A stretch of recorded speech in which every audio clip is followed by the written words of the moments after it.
Hello అండి. నమస్తే. నేను మీ Shweta. Welcome back to Shweta's kitchen. ఈరోజు నేను గుత్తి వంకాయ కర్రీ ఎలా చేసుకోవాలో చూపిస్తాను, వచ్చేయండి. ఈ కర్రీ చేయడానికి ముందుగా వంకాయల్ని ఇక్కడ నేను చూపిస్తున్న విధంగా ఇలా కట్ చేసుకొని సాల్ట్ వాటర్లో వేసుకొని ఉంచుకోవాలి. ఇప్పుడు మసాలా ప్రిపేర్ చేయడానికి ప్యాన్ తీసుకొని స్టవ్ పైన ఉంచుకొని ప్యాన్ హీట్ అయిన తర్వాత ఇందులో 1 టేబుల్ స్పూన్ శనక్కాయ పప్పులు వేసి లైట్గా వేయించుకోవాలి. శనక్కాయ పప్పులు ఇలా వేగిన తర్వాత ఇందులోనే 1 టేబుల్ స్పూన్ ధనియాలు,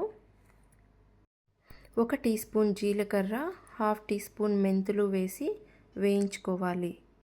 తరువాత ఇందులోనే 1 టేబుల్ స్పూన్ నువ్వులు కూడా వేసుకొని ఫ్లేమ్ మీడియంగా ఉంచుకొని నువ్వులు చిటపటలాడే వరకు లైట్గా వేయించుకున్న తర్వాత ఒక ప్లేట్లోకి ట్రాన్స్ఫర్ చేసుకొని బాగా చల్లారనివ్వాలి.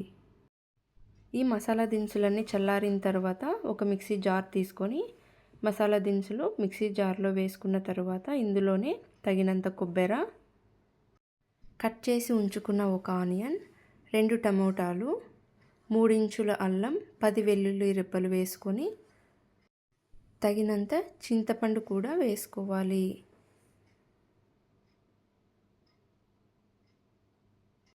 ఇందులోనే కొద్దిగా కొత్తిమీర, 1 టేబుల్ స్పూన్ పసుపు, 2 టేబుల్ స్పూన్స్ కారం, తగినంత ఉప్పు వేసుకొని ఒకసారి గ్రైండ్ చేసుకోవాలి.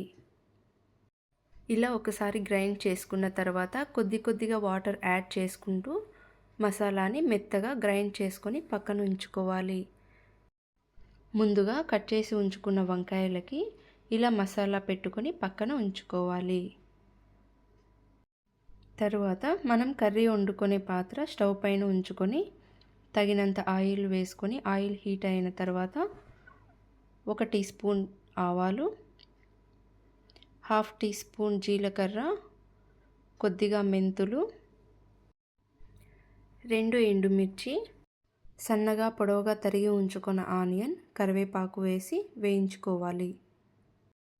ఇలా ఆనియన్స్ వేయించుకున్న తర్వాత మనం ముందుగా మసాలా పెట్టుకొని ఉంచుకున్న వంకాయలను కూడా ఇందులో వేసుకొని ఒకసారి కలుపుకున్న తర్వాత మూత పెట్టుకొని 2 నిమిషాల పాటు మీడియం ఫ్లేమ్లో బాగా మగ్గించుకోవాలి. మధ్య మధ్యలో కలుపుకుంటూ వంకాయల్ని ఇలా వేయించుకున్న తర్వాత మిగిలి ఉన్న మసాలాను కూడా ఇందులో వేసి వేయించుకోవాలి. ఈ మసాలా అడుగు అంటకుండా కలుపుకుంటూ ఆయిల్ పైకి తేలే వరకు వేయించుకోవాలి.